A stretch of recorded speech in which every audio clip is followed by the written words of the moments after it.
ආයිබෝවන් හැමෝටම අද මම කියලා දෙන්න යන්නේ තවත් අලුත් software එකක් ගැන. අපි අපේ කම්පියුටර් එකේ ස්ටෝර් කරලා තියෙන ෆෝල්ඩර් එකක් වෙන කාටවත් ඇක්සස් කරන්න බැරි විදිහට ආරක්ෂා කරගන්න පාවිච්චි කරන්න පුළුවන් ක්‍රම ගොඩාක් තියෙනවා.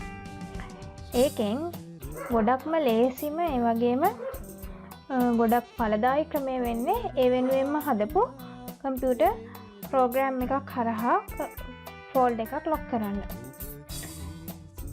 දැන් තියෙන ඒ වගේ ප්‍රෝග්‍රෑම්ස් ගොඩකින් ෆෝල්ඩර් ලොක් කියන්නේ ගොඩක් හොඳ කම්පියුටර් ප්‍රෝග්‍රෑම් එකක් ෆෝල්ඩර්ස් ලොක් කරගන්න. මේ software එක අපිට ඩවුන්ලෝඩ් කරගන්න පුළුවන් newsoftwares.net කියන සයිට් එකෙන්.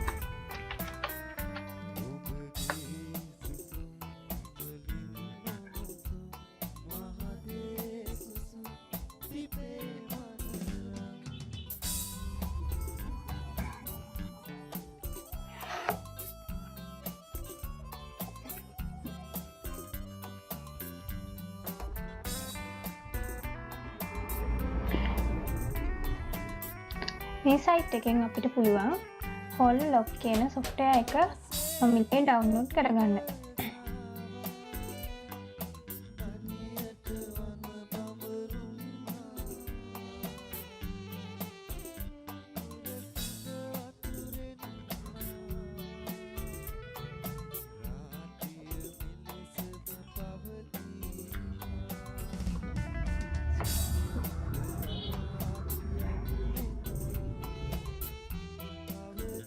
ඊට පස්සේ අපි මේ setup එක උඩ double click කරලා අපි මේ software එක install කරගන්න පුළුවන්.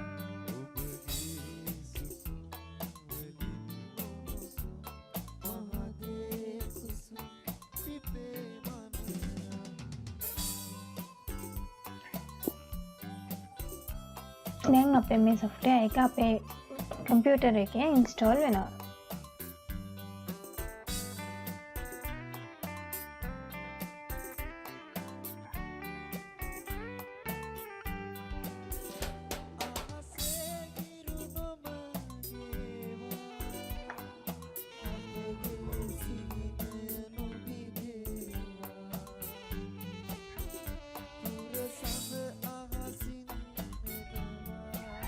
දැන් මේ ෆෝල්ඩර් ලොක් software එකේ මේ ෆෝල්ඩර් ලොක් window එකේ වම් පැත්තේ කෙළවරේ තියෙන උඩින්ම lock folders කියලා ටැබ් එකක්.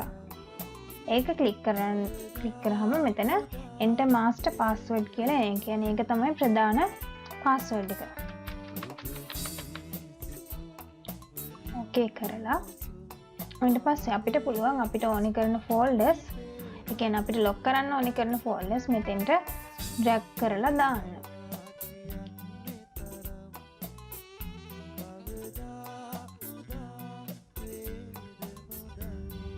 ඊනස අපිට පෙන්නනවා මේ ෆෝල්ඩර් එක lock කරා lock ෆෝල්ඩර් එකක් කරා කියලා. ඊට අමතරව අපිට පුළුවන් මෙතන තියෙනවා උඩින් ටැබ් එකක් add items to lock කියලා. ඒක ක්ලික් කරලා add files ෆයිල් එකක් ක්ලික් ඕන නම් අපි add files කියලා ක්ලික් කරලා මේකෙන් අපිට ෆයිල් එකක්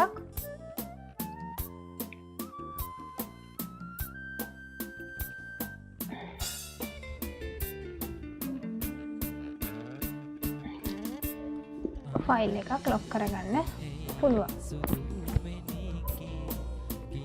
ඊට පස්සේ මේ ක්ලෝස් කරලා අපි මේ ෆෝල්ඩර් එක මේ අපි ලොක් කරපු ෆෝල්ඩර්ස් මේ කම්පියුටර් එකේ අපි කොතන හෙව්වත් අපිට ඒක හොයාගන්න බෑ. අපි මේ ලොක් කරපු ෆෝල්ඩර්ස් ආයෙ ගන්න. ඒකට ආයෙ ඇක්සස් කරන්න ඕනේ නම් ස්ටාර්ට් මෙනු එකේ ෆෝල්ඩර් ලොක් කියන ෂෝට්කට් එක ක්ලික් කරලා software එක open කරගන්න ඕනේ. ඊට පස්සේ password එක enter කරලා okay දෙන්න.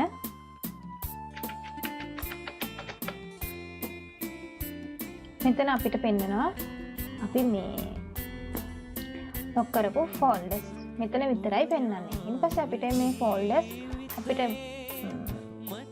අන්ලොක් කරගන්න ඕන නම් මේ ෆෝල්ඩර් එක උඩ ක්ලික් කරලා අන්ලොක් අයිටම්ස් දුන්නාම අපිට ඒ අපි කලින් අපි ඒ ෆෝල්ඩර් එක ගත්ත තැනටම ඒ ෆෝල්ඩර් එක අරන් යනවා. ඊළඟට අපි අපේ ෆයිල් එකත් අන්ලොක් කරගමු. ඒකත් සිලෙක්ට් කරලා අන්ලොක් අයිටම්ස් දුන්නාම නැවත ඒක කලින් තිබුණ ෆෝල්ඩර් එකටම නැත්තම් තිබුණ තැනටම යනවා. මේ තියෙන්නේ අපි ඉස්සෙල්ලම ලොක් කර ෆෝල්ඩර් ලොක් වලට ගත්ත ෆෝල්ඩර් ලොක් ෆෝල්ඩර් එක. මම හිතනවා මේ software එක ඔයාලට ගොඩක් ප්‍රයෝජනවත් වෙයි කියලා. ඔයාලගේ ෆෝල්ඩර් ලොක් කරගන්න තව කාටවත් access කරන්න බැරි විදිහට ආරක්ෂා කරගන්න ඔයාලට මේක ගොඩක් ප්‍රයෝජනවත් වෙයි.